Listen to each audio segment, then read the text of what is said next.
Hi, Warriors. Good turnaround Tuesday. How's everyone doing? Alexander, Ingmar, how are you? Brad, Andrew. Everyone doing okay? Michael Weissman. Day before the Fed. Got a little bit of dollar weakness. Ryan, good morning. How are you? All good, mate. You? Pretty good. So have a little strength in cable today, outperforming euro. So A little bit. What are you thinking here going into the Fed? Do you think if the Fed doesn't hike, that there's going to be a big relief rally in that started yesterday in euro, cable, Aussie?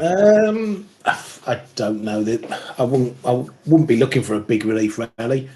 Okay. Particularly with cable, with the CPI report in the morning. We'll have to see what that does. We could be back down at 123 by the time we get to the Fed. No, they're largely expected to stay unchanged, the Fed, and probably walk the same line they did last time. So in one sense, it might be a bit of a boring meeting. But yeah, maybe if the confirmation that they're not going to hike might give a little lift to the euro and the cable, but it doesn't change the broader picture that the US is still seen as the best economy of the bunch at the moment. Yeah, well, I was just thinking, well, just short term, we're back above 107. I was just thinking that, we've had a pretty nice move in euro over 600 pips, right? Yeah. Without any kind of fib retracement. I mean, this was not much, what really wasn't much of a fib. This wasn't much of a fib. That maybe we get one. And, even getting back to 109 would just be a bear market rally in my view. And that's, so what do you think? I mean, is that possible for us to achieve? Yeah, it's possible. It's possible, but then that drop from 112 has been pretty much all about other things. We've come through, a couple of FOMCs and ECB meetings, and it hasn't changed the trend. But yeah, we've potentially found a bit of a bottom, however long it lasts. It's still small steps. Got to get it back above 107.60-ish in the short term. And then 108, 108.30, 108.70. So, the more steps it takes, the more it changes the trend. But for now, dollar index is pretty much the opposite picture of euro dollar, isn't it? Yeah, so I was thinking maybe we could pull back to 103, which wouldn't change a bullish picture. And then we get another one of these from 103. We'll give you like the 109 level, which is 61.8 back of the whole decline. Yeah. So, you'll find some willing sellers in euro dollar on that, I think. Okay. So, Kman, welcome back. How are you, buddy? Hey, good morning, Dale. Yeah, I'm good. Thank you. Yen, views on yen. We're going to pop to new highs. And I was wondering what you made out of that yield move yesterday, which I think started in Asia. Was it a fat finger? Yeah, fat finger has to. It was? Okay.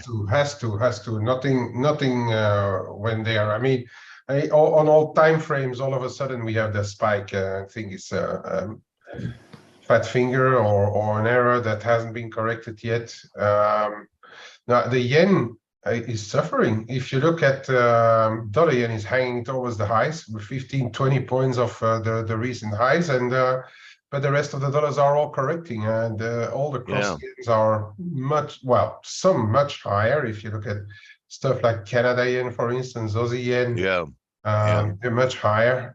It's Canada. This is heating up for the end of the week over the Bank of Japan. Okay. Because we don't expect anything to happen, but we expect perhaps a bit of wording change again, since Ueda has been a very good communicator with the markets. I'm expecting him to at least say something, not about the level of the yen, but about what their plans are. But for the time being, yeah, yen is still suffering, If they don't give us anything, that's it's got 150 written all over it, and the rest of the yen crosses higher as well. Okay, so you really traded the euro very well, stayed negative for a long time. Have you shifted to neutral with the Yeah. last 24 hours or so? Yes, I have. I was in until when was it? Yesterday or so, and then I went out of it, and I'm very neutral on a lot of stuff. Okay. And I'm waiting to see what the combination of the next central banks are giving us. I think we are like correcting a lot of the moves. I think the faster money must have switched into actually long dollars perhaps, or short euros, and needing to cover a bit ahead of the FOMC. I'm not seeing any reversals yet, but you know, reversals always start like that. It doesn't look like much, but then all of a sudden we are 200 points higher. Yeah, and you just showed one there, the Aussie. That's a because there wasn't a lot to justify this morning, but Aussie actually started on its own to recover. Yeah, last week we had euro and cable down pretty good and Aussie higher, which is something we haven't seen for a long time. Yep, and then you had the minutes out overnight, which weren't any hawkish or anything, actually even pointing at possible bit of economic weakness, but it continued to recover, and that's when all the rest started as well. Okay. Risk was, you know, kind of a nothing day. Yeah, you know, we haven't done anything to negate what happened Friday yet. No, and if you look at on the Aussie as well, copper is not going anywhere. Yeah, I was looking at that. Yeah, Actually, it's on the verge. Look at that. On the verge of some kind of breakdown. Blake's been showing this triangle for a while. Breakdown looks like under 370. We're at 374.80 right now. That's going to be kind of a recession signal. Global. Could do, but then again, I'm trying to be very neutral right now, because I also read stuff about China, and people are starting to think that they may start to succeed in turning it around, but I think it's too early to call. But that's one of the reasons why I want to remain neutral, because if they really start to turn things around, then we are going to see a lot of moves on the back of it, like commodities and things going higher, probably metals shooting, silver and stuff. But to me, it's far too early to call. But it could just be bottoming out, you know, and it's going to be very interesting to watch what's happening. Yeah, especially the central banks, but then also the economic picture over the next days or week or so.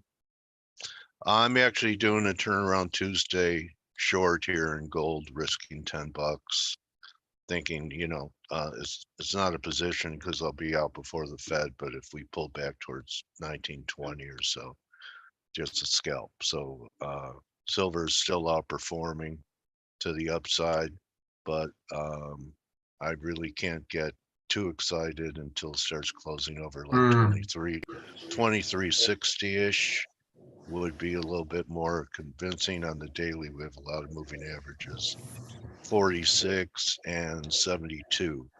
So right now I'm considering this just a bounce to correct this decline, and still looking for lower, but you know, that might have been it. Time will tell. Yeah, I think that's one. If China starts to turn around and the rest of the global economy is not really turning down too much more, I'm starting to think this one actually may have seen the bottom back in those low 22s. Yeah, could have. A little double bottom. I would have liked to have seen him take out this little margin. Yeah, me too.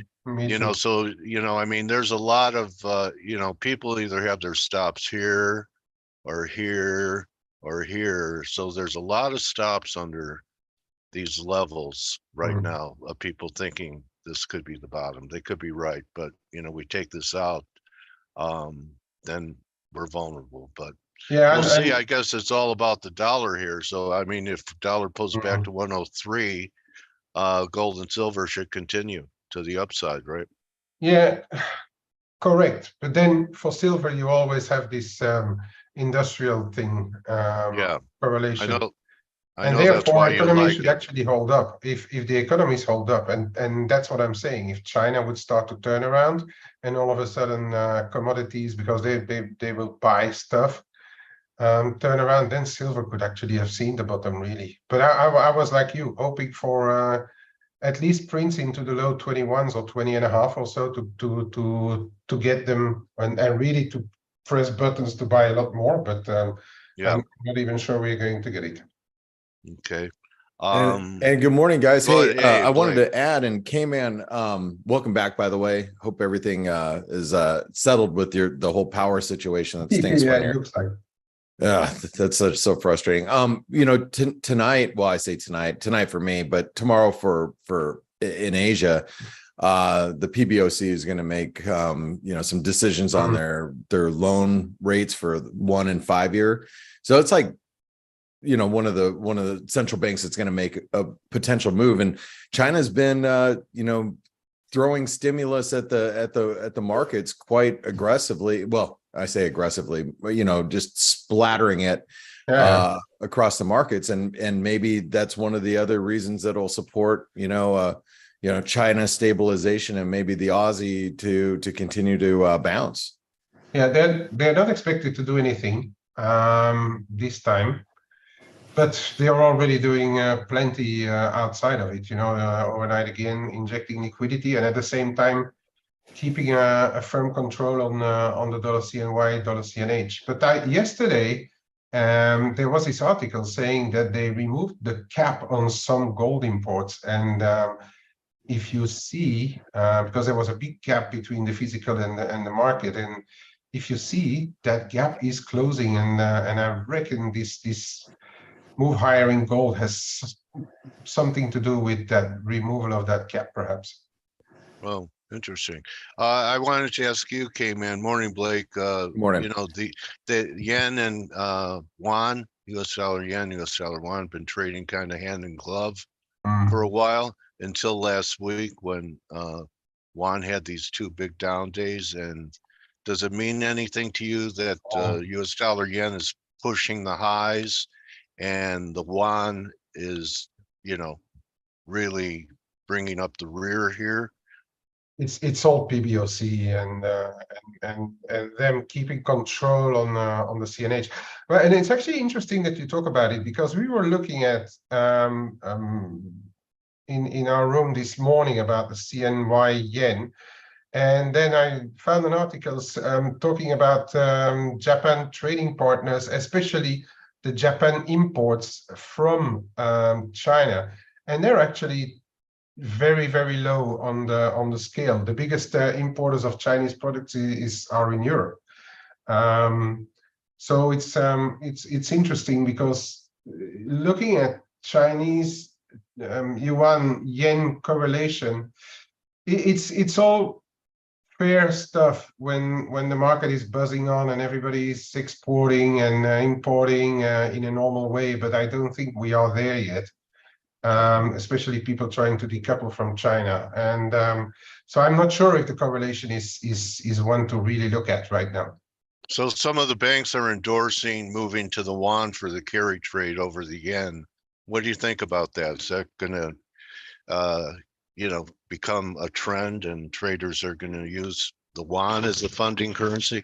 Well, if you read about it, it's probably the smart cookies have already done it, right? Okay, yeah. So, but if you look at those LPRs, they are still in the 3.5–4%. Okay, some other rates are lower, but a lot of funding there is not to be had, right?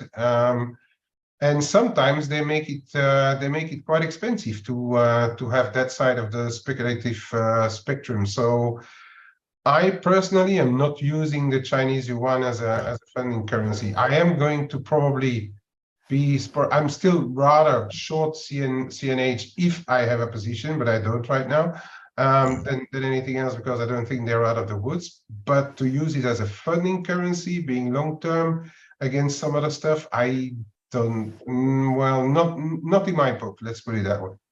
And the Japanese have fought back on that as well. One of their banks, Sumitomo, hiked their dollar deposit rate from 0.01% to 5.32% last night. So it's only for certain products, but they've gone above the interest rate of a lot of US banks as well. So that'll pull money back into the carry trade on the yen side. All right, and I think I've covered everything. Euro pound, Brian, it's trying. Yeah, it's trying. Got that. You've got that line there for 40. 47.50, 86, 47.50. It's a bit of a zone up to 86.70, and then we got the big 87. So yeah, I'm still happy to play the long side in this, and maybe the data tomorrow, inflation data in the BOE, maybe give people a last chance to pick some up lower down.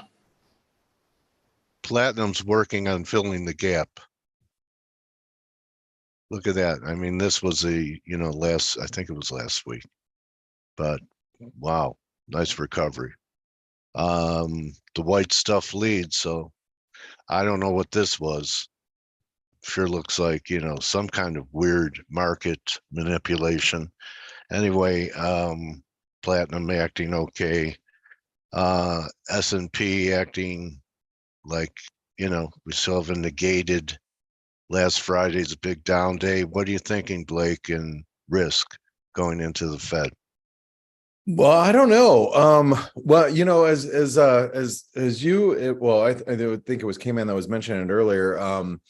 We see some dollars being sold, so I think that you are getting a little bit of a pullback here in the dollar, but risk looks a little toppy here, and as you were pointing out, copper looks vulnerable. The S&P is just kind of, it's like we're a magnet at the 4450 level. It's like, it's crazy. We've been pretty much like stuck here. But there's a lot of risks that are looming, and something we should mention. I would say we haven't really talked about, but you have mentioned it from time to time here, is that, we are facing a potential government shutdown. So at the end of the month, and that's something that I think we have that there's a few risks. I don't know if like this auto workers union thing, people talk about it as like, maybe here's the black swan. I mean, we've got this auto worker, the United Auto Workers strike that just, it's ongoing, and it could really affect us from a GDP point of view. And I mean, there's a lot of people are going to, they're not paying in their student loan payments that are coming due. It's starting to really bite. So, there's some risks looming here, on top of just, everything else. And I'm wondering if this is going to have a bit of an effect on the Fed chairman when he takes the stand or the mic, come Thursday or Wednesday, excuse me. Yeah, he doesn't have to put his hand to take an oath before the presser. Right. But, is he going to, have a little bit of a different spin on the economy, and maybe a little bit more dovish, and maybe this is one of the things that's for the equity markets, it's starting to feel like, hey, maybe this stuff might start to feed on the markets. But the dollar, maybe it's giving some people reason to take dollar longs off. I mean, we've had a huge run in the dollar, and I'll grab the chart. Go ahead. Do you see 103 is important in the dollar on any pullback? I do. I do. The dollar index, if you look at it, it's a really big level going way back. You have to go all the way back to, let's say, like the weekly charts. And then you start looking at the 10. Whoa, did you just ask 103? Yeah. I'm sorry. Oh, you know, in the dollar index here, let me pull up this way. What I was looking at, it really is being big resistance is 106. That's up here. You know, 103. I mean, it's the 200-day moving average, so that's going to be big support on any dip. But what I'm more worried about on the dollar is going to be a break of this broken channel that we've had, you know, for forever. I mean, that was like the breakout point. So there's a couple levels that I think we need to watch on a long-term basis, you know, 104.30, which will be these lows that from a couple of weeks ago, and then obviously the resistance that comes up at 106, because that's when the dynamics of the technicals change, because then you're higher than that previous spike there. One of the other things that I think we should probably be paying attention to is we are at the 38% retracement in the dollar index from the time that we hit the high to the low. You know, that's a big deal. We just hit the 161% extension that we've been monitoring of the last major drop that we saw here in the dollar index. We hit that last week. So, you know, a lot of key levels being tested. And you know, I think all these worries, you know, whether you're talking about, you know, a shutdown, you know, you got an extended move, you got commodities that are firm, you got crude oil that's strong, gold, you know, is trading back at 1935 again, which is a real key pivot in the market.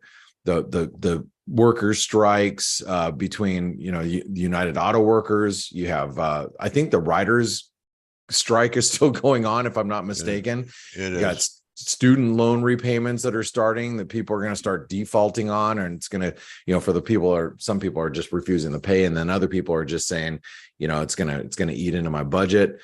So it's going to slow down consumer spending. There's a lot going on right now, and I think that's a good reason for people to be pulling dollars off, especially after this elongated move that we've seen in the dollar. So, Okay, all right, Dale, you've got the charts. Oh yeah. So anyway, I thought you were going to ask something else, but no, that's I think a few things. Now today we do have Canadian CPI. We also have some housing data. We have the I think it is, if I'm not mistaken, building permits that are coming out and housing starts. So let me just confirm that. That's coming out today. Yeah. So that data is going to be pretty important as far as you know, the housing market, because you know, here in the US, and I don't know about where you guys live in the UK, Ryan, Kman, man, there is a lot of apartment buildings that are being built where I live, and it's crazy. It's like the amount of building that's going on in my neck of the woods is nuts, you know, and I think that makes sense because, you know, as obviously as rates have been flying over the last year and a half, you just have all of these, you know, apartment complexes that are coming in, you know, to help with housing because people can't afford to get loans. So it's going to be really interesting to see how, you know, the building permits and also the housing starts, because we have a lot of builders that are trying to pick up the slack. They're building all these new homes, and they offer, you know, huge point discounts too. You know, home loans might be for a 30-year mortgage here, you know, over 7%, but people aren't paying 7%. They're paying a lot less because they get a lot of, you know, they'll buy down a lot of the rates. Points, yeah. Yeah, and buy down points and for potential buyers. And so it's going to be interesting to watch the housing market as it unfolds over the next 6 months or so. But we also have Canadian CPI data. And I wanted to look at the dollar Canadian because the dollar Canadian is getting absolutely smashed. I had a long earlier that I was trading off this 38% retracement, all this support around 135, and then there's a 38% retracement just below it at 134.70. We sliced right through it. The 200-day moving average, we're below the 50 DMA. Obviously, a little oversold here intraday, as we are reaching very oversold, but closing in on some pretty key levels here. And it's one of those things. It's like, is the Canadian dollar, finally, and we've been talking about it over the last few days, finally taking notice that crude oil is absolutely on fire right now. And you can say the same thing with the US dollar Norwegian krona. The US dollar Norwegian krona did a little false breakout yesterday. We were talking about that inside the ForexAnalytix community. Above the 618, we got a little reversal, and now we dropped back below here, and we should see some continued krona strength. But what do you guys make of this dollar Canadian move? Very, very strong move here, Ryan.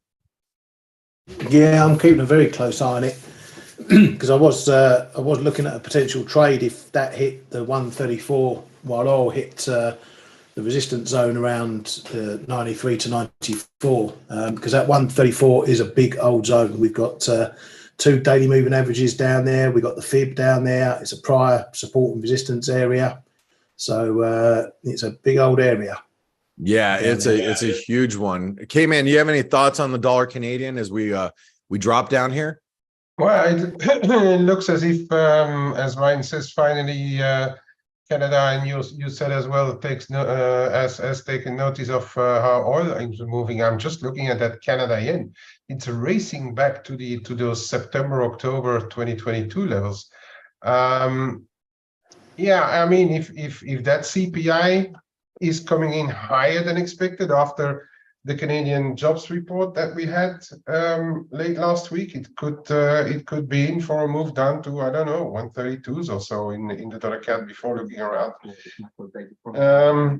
I'm not in the mood to catch a knife yet, but I'm going to have a very close look, because anywhere between that, you've got it at 1618 there, 133.65. I've got a trend line around 133.70 as well coming in, and anywhere between 133.70 and 134 there should be a bit of support, and that's what I'm looking at right now. Yeah, there's a lot of support coming in, and this, coming into this week, what I want to do is I want to sell any type of dollar strength, because following the Fed, I think the Fed is going to signal that they're data dependent.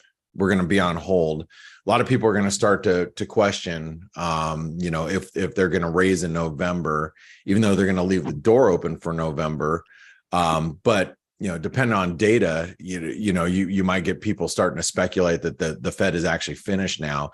And like I said, with all the things that I was mentioning a little bit earlier, with the shutdowns, the auto worker strike, the writers strike, the student loan repayments, there's a lot of reasons for people that own dollars to start, thinking twice about it. So I was hoping that we would get this, some dollar spike on following the Fed, and I was going to sell into it. But looking at the dollar and just going around, maybe that's possible that we get that, going into the end of the week. So it's going to be really interesting. Anyway, we got just a couple of minutes before the Canadian CPI and some U.S. housing data. So I'm going to put up 3 charts here. You brought up the housing numbers, Blake. The housing group, the sector, has been one of the strongest sectors in the market. With everyone thinking there was going to be a collapse in real estate, the home builders have led this rally. Started getting cracked last week for the first time. So anyway, just an important sector as far as the whole market's concerned, because it wasn't just tech. The housing stocks have been on fire. Yeah, I haven't looked at the sector, but recently, but we will, or maybe you can after we're done with this data. Dana, I'll ask Dana's with us today he does a lot of sector work. So stick around. Yeah, stick around for that. Sounds good. All right, so we got the loonie over here on the left, watching the Canadian CPI. We got the S&P right in the middle. We got the 10-year yield, over here to the right, which is still stubbornly strong, but which hasn't given the dollar much. And here we go. Canadian CPI hot.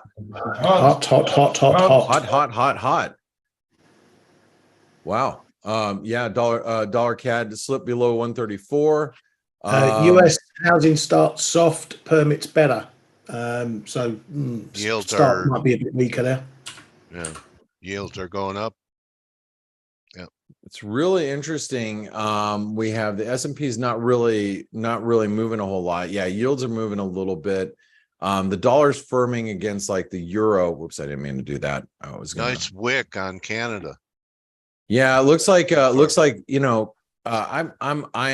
am in the camp, and many of you know that a lot of the Canadian data tends to get leaked. I believe, because you always see those moves, ahead of the Canadian data. You're like, oh, look, they beat in the jobs market. Oh, how'd that happen? And you see the CAD always ripping about an hour ahead of time. But anyway, the dollar CAD, slipped below 134, probably just triggered a lot of stops below there. But yeah, taking a look just at the dollar, here's the euro, kind of stalling up here after that data. Dollar yen is firmed up, and now dollar yen, Kman, I know you mentioned it, but man, this thing looks like it wants to rip. I mean, you got the whole yen, environment. Yeah, everything just ripping. You got the Aussie yen breaking out of the triangle, New Zealand yen breaking out of the triangle, Canadian yen just ripping into new trend highs. Euro yen's holding its long-term channel. You can see it there. Even the sterling yen's holding up a little bit. So yeah, I mean, these yen pairs look pretty strong. All right. Well, anyway, some big moves today in watch this dollar CAD. I think it kind of played out below that the 134 towards that area you guys were talking about before the number. Right here, 134, big level holding. So okay. Interesting. Well, Dale, thank you very much. Ryan, Kman, thank you for your commentary. Remember, guys, if you don't listen to Ryan and Kman on the Flow Show in the mornings, well, I say in the mornings, it's early morning, or it's in the middle of the night for us, but yeah, it's night for us. But for those of you in the European time zone or trading during European hours, make sure you are listening to the Flow Show with Ryan and Kman. So thank you guys for coming in and filling us in what's happened overnight. And Dale, I'm going to pass it over to you so you can take it with Dana. Okay, Dana thank you very much, Blake, Ryan. Cheers, guys. Man, if as a trader you want to grow, you have to show up at the Flow Show. So grow on their show and participate and ask questions. Thank you, Dream Team. All right, listen, Dana Lyons. How are you, Dana? It's been, our normal 3-4 month period since we've last talked. Welcome back to F.A.C.E, my trading warrior brother. How are you? How you doing, Dana? Sorry, that worked better. Doing great. How you doing, Dale? Good, man. Always great to talk. Yeah, great to talk to you. And are we near some kind of inflection point, Dana? What's your work saying here? Inflection point, not sure. We're seeing it's no secret we're in a seasonally weak period of the year, right? Right. I think everybody knows that. Seasonality to us, we use models, we use actual market data to direct our models and our investment posture. So that's always the most important. What is the data doing? What does supply demand look like? What does momentum look like? So that's the most important thing. Seasonality is always what we like to say, kind of a gentle headwind or tailwind. Now I would say this period of the year it's the winds always blow a little bit stronger. It's a little bit more consistently negative. So we put a little bit more credence into seasonality in the July to early October period. It's often Okay. a cautious period, and even more so when it lines up with what our models are saying, which it does right now. Our models are pointed down, so still risk out there in the market.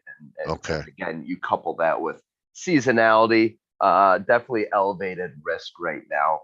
Is it the start Okay. of the next big down leg in the bear market? I don't think so. I think we should be able to make another pretty strong attempt to the upside, especially in Okay. some sectors. But right now is a time to certainly be a little bit cautious, a little bit defensive. Okay, so that's a consensus narrative, is that Yeah, maybe even the guys that are think that the market looks heavy, they're all. I'm not even asking them this, Dana. Tell me what you think. They'll go, yes, we could have a bit of correction, but not a crash. Okay, I mean, I don't ask them, but no one wants to be associated as a long-term bear anymore because their heads are on sticks right now, right. on the poles. So that's a consensus view. 4,200 was a big breakout area. Is that kind of what you're thinking too? And everyone's talking about October seasonally as a better period than September. So what's your view on, say, for example, yields, which are kind of the key here? Do you think we're getting near some peak in yields, or are we going to continue to climb towards 4.5, 4 3/4 on the 10-year? What's your vibe on that? Yeah, first, going back to equities really quick. So yes, we are longer term bears, and I hate to be part of the consensus, but in the shorter term, maybe Yeah. we would be kind of in that consensus trade again, which is Okay. a very uncomfortable spot for me. But you look at the S&P and the large caps, and they've done well, and the Nasdaq large cap tech has held up well, and people might laugh at our longer term bearish scenario. But if you look at something again like the value line geometric average, so this tracks looks like the Russell. This tracks the median stock in the market, and we've seen really over the last year since we bottomed a very anemic bounce, like you said, the Russell or the micro cap. So the broad market, which really is a huge component, breadth and internal statistics, that type of thing, really a large component into our models. So that we want to stay on the side of the broad market, what the market in general is doing. And from that perspective, we have not seen much of a bounce off of the lows from a year ago, which certainly gives us pause and certainly feeds into our longer term kind of bearish scenario. It doesn't mean some select sectors and the mega caps can't move on to new highs, which they have done pretty consistently. And I think they've got a chance to do that. But in the broader market, the overall market of stocks, I think we're still in of the mind that we're in a longer term bear market. We're certainly in trouble in the longer term. So how about even in the shorter term, Dana, the Magnificent Seven? I think you could take Apple off of that list. Maybe you could take Microsoft. Hasn't exactly been magnificent. So the leadership of which is pretty narrow if it's a Magnificent Seven, right? So if you start losing some of the seven in some duels, for in sure, some gunfights, like what do you do with something like semiconductors that recently put in a lower high after 5 waves down for the first decline, and now it looks like we've kind of put in a lower high here. Right. Well, look at something like the SMH semiconductors. Yeah, that's good. Did peg the highs from a year or two ago. I think they have a chance to make another run higher. Do you? Okay. Once this correction is over. right. The biggest problem we had in July was people got too bullish. You know, the sentiment got a little bit overheated. I think AI. into Yeah. yeah, for sure. I think Yeah. into the pullback in August, we probably corrected about a half to 2/3 of that sentiment extreme. Okay. Then in the subsequent bounce, people got, you know, bulled up again. So I think we need to work off more of that sentiment. We need to get a little bit more fearful again, which we could see as for example, SMH. If we crack this 143 level, we're looking at you know, the low 130s. That should generate enough fear to maybe put in a intermediate term low and Yeah. spring another Okay. rally. You know, maybe make an attempt at new highs, maybe hit new highs, that type of thing. I don't think it's a long-term sustainable type of development, but I think we have a chance for a decent How intermediate about term rally. Apple? How about Apple here? You know, something that broke down before the China news. I think this guy Pinkert talked about China months ago, that they could retaliate and go after an icon like Apple and limit Right, Apple phones. So, right. what are you No, thinking we of don't. Apple? Yeah, we don't typically invest in individual Eh, stocks, right. but Okay. I have been tracking Apple, and certainly that is one that has, while it was a leader before, it's Yeah. certainly been lagging of late. And obviously, that's been a drag on even some of the heavy cap weighted averages, which should continue. And that again, that might if we see, well, you know, we've seen the broad market and the small caps kind of lag. If we see those former leaders start to lag in the near term, that should cause some people to kind of give up the ghost and throw in the towel. And that Like should a create enough 150, fear to 150 Apple, 145 Apple, something like that would I'd have do to it. look at it. I'd have to look Okay. at it, but certainly All right. that would cause some people that have been, you know, ardent bulls to kind of throw in the towel, at least in the short term, and maybe, like I said, get produce enough fear in the market where we could produce a low. One group I like to track is the hedge fund community, and not for the smart money, I would say. You know, it collectively, like most investment communities, I'd put them collectively in the dumb money group. You know, so we saw Okay. into that late August ramp up in the market. You know, we saw hedge funds really ramp up their investment, and right as we topped, you know, at the beginning of the month, their investment allocation was peaking. Now they're back on the short side, so I think they could Okay. go a little bit more to I the see. negative, to the short side, before they get burned enough again that we could put in you know, Okay. a decent intermediate term low, like I said. So, Okay. So but here we are with the back to 10-year. yields. Yeah. Yeah. So we're of the camp that the 60-year, approximate Yeah. 60-year cycle in interest rates bottomed, you know, in the COVID year. So Right. from that perspective, you know, our expectation is that we go up for many years, or I should say many decades to come, just like we came down for many decades. So I think, yeah, that's probably the low in my lifetime, perhaps. And we go up for several decades. Obviously, it's not going to be a straight line. So what are some of those key levels? Looking at around, obviously, this 4% level, it's not surprising to us that we've kind of consolidated here over the last, call it, year or so. That 23 retracement from the top back in the 80s. Once this consolidation is over, the next level you're looking at is up above 6%, I think. So is this consolidation over? I don't know. Certainly wouldn't be surprised to see us chop around here. That 340 level was key. Below that, 280.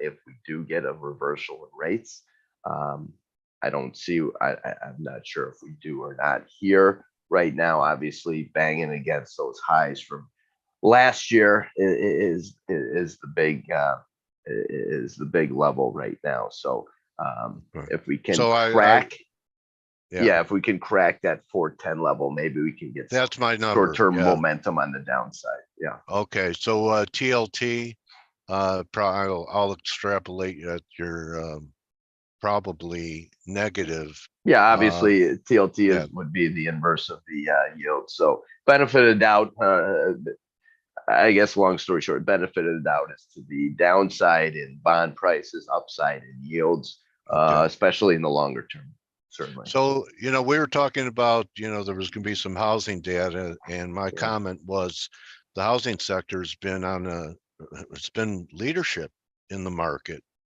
during a time when, people thought housing stocks would suffer with higher Definitely. rates. They're starting to crack a little bit. Your view here, new highs coming, but we could still flush one more time. They all kind Yeah, of look the same. These you hit on charts. the head. Yeah. Yeah. Yeah, it's interesting. The REITs have been terrible, obviously, but the home builders still doing well. So obviously, ITB here was able to hit a new high, above those highs from 2021. So similar to some of the tech stuff, in the near term, I would still consider it relative strength, which is what we believe in when we're making long allocations. We like to jump into the relative strength. Doesn't mean again everything goes in a straight line. When our models are negative, then we pull in our horns. But what are the areas that we'd be looking to buy a dip if we get kind of a flush here over the next several weeks? Certainly home builders would be one, along with some of the tech stuff. Home builders, ITB, down below 80, which we almost hit, would be your initial support, but we'd love to grab it down around that 74, 75 level. We think we like stuff hitting higher highs, higher lows. You could form a low down near that 74, 75 level, be a good entry point. That would be the type of thing that we'd be buying on the dip. Also, some of the other sectors that we would consider relative strength right now, industrials was able to hit a new high. XLI tested some support right here.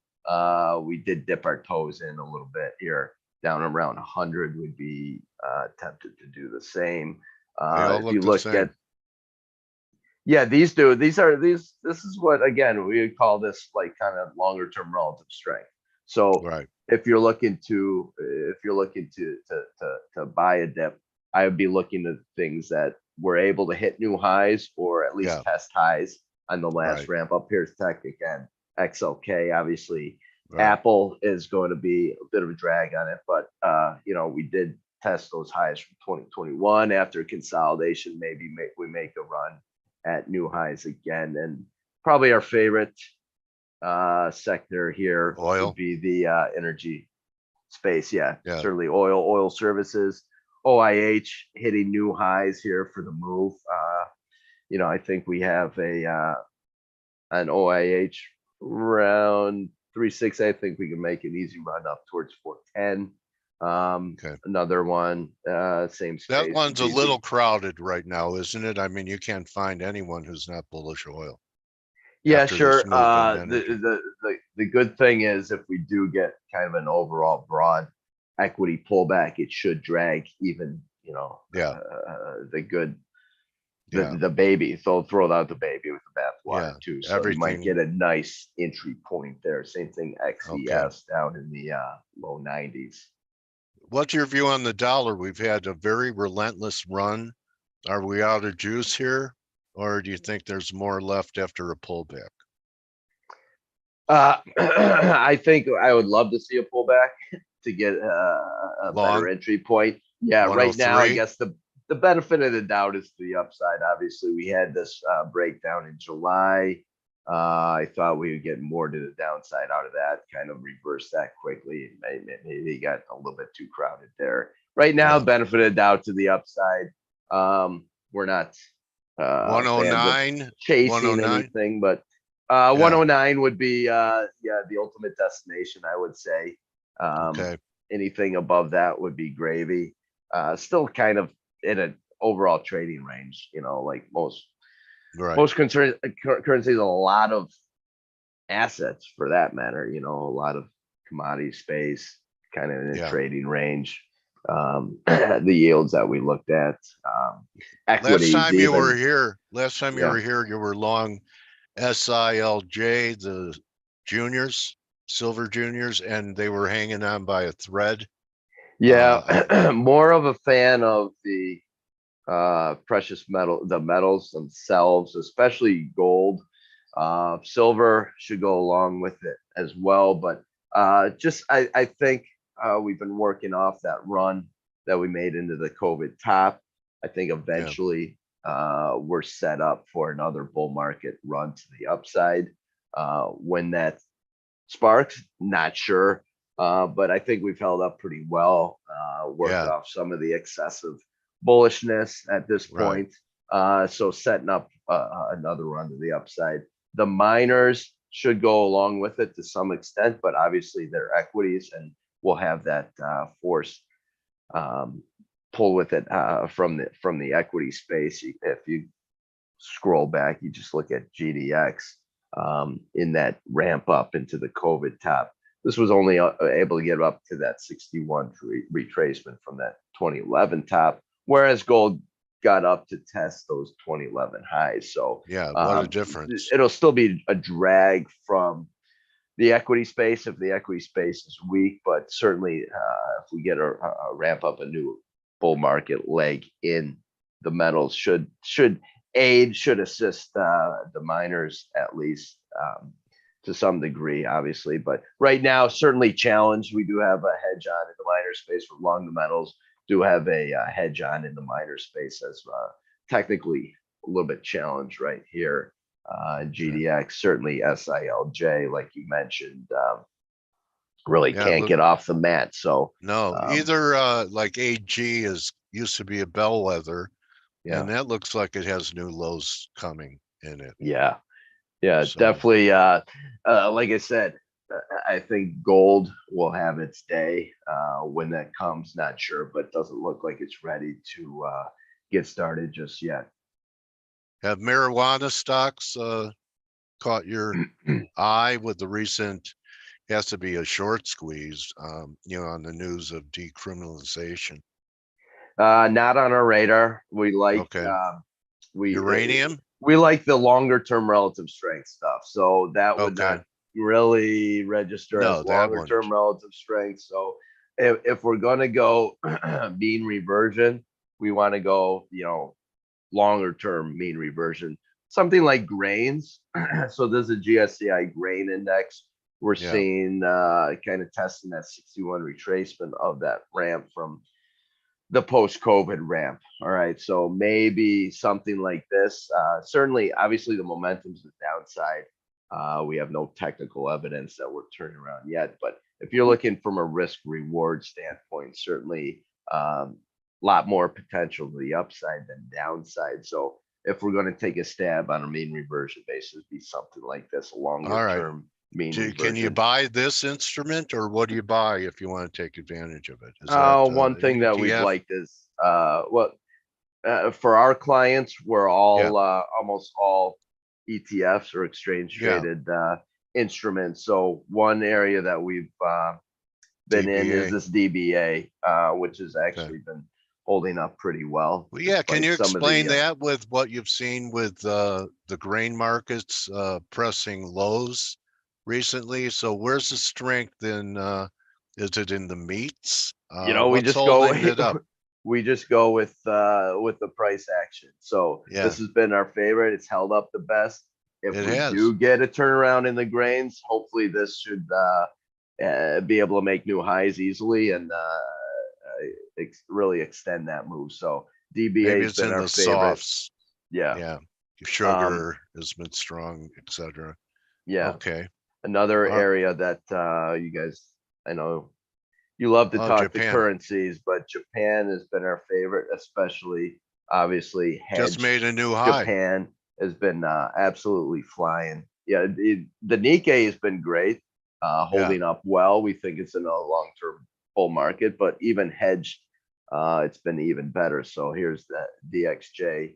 DXJ, the small cap hedged has been flying. So obviously hard to chase it right here. But if you're looking for areas, there's always something on a bull market, right? So Japan is certainly one of those areas. even if our longer term bearish equity thesis is valid, Japan Is doesn't it- necessarily have to go along with that because Can definitely the on a recent different cycle than the US. Okay, can the recent actions in China turn things around for them? Obviously, nothing goes in a straight line. Like I said, would I be chasing this move? No. But obviously, like I said before, we like things that are hitting higher highs, higher lows. So And right China's now, not. this isn't a bull market.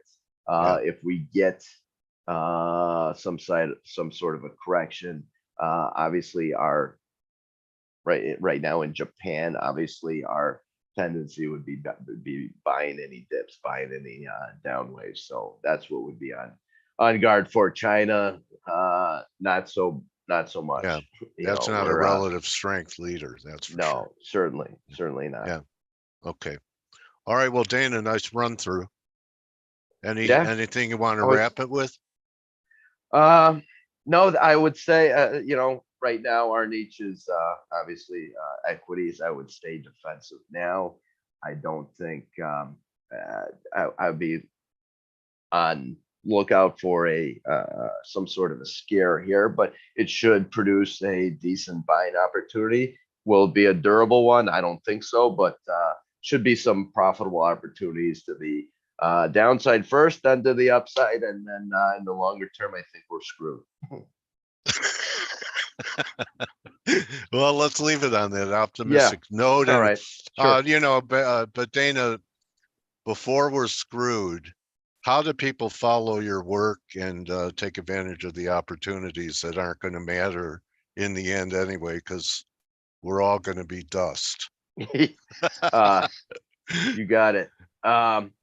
Obviously, our main business is managing money.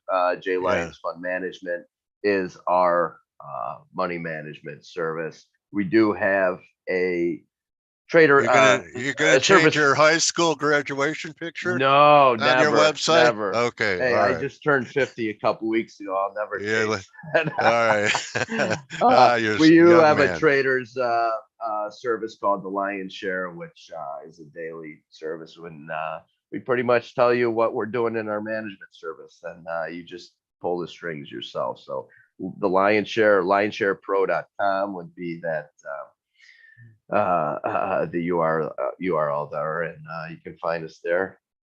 Shoot me an email if you have any questions. All right, Dana. Well, someone who trades with the heart of a lion, Dana Lion's heart. So I appreciate you coming by. Always like catching up with you, Dana. And thanks for your views that, you know, the takeaway is there may be a little bit of a shakeout, but it's going to be a buying opportunity in relative strength sectors. Appreciate it, Dale. Thanks for All having right, me buddy. on, and I'll always enjoy your show. All right. Thank you, Dana. Everyone follow Dana at J Lyons Fund Management on Twitter. Go to his website. Some very measured ideas by Dana and his work. So check it out. Again, thanks, Dana. And everyone, you could join the team in around 17 minutes on the Morning Edge. That's a wrap. Don't just count your sectors or pips. Count your blessings, and we'll see everyone tomorrow for the big Fed day prior to the Fed.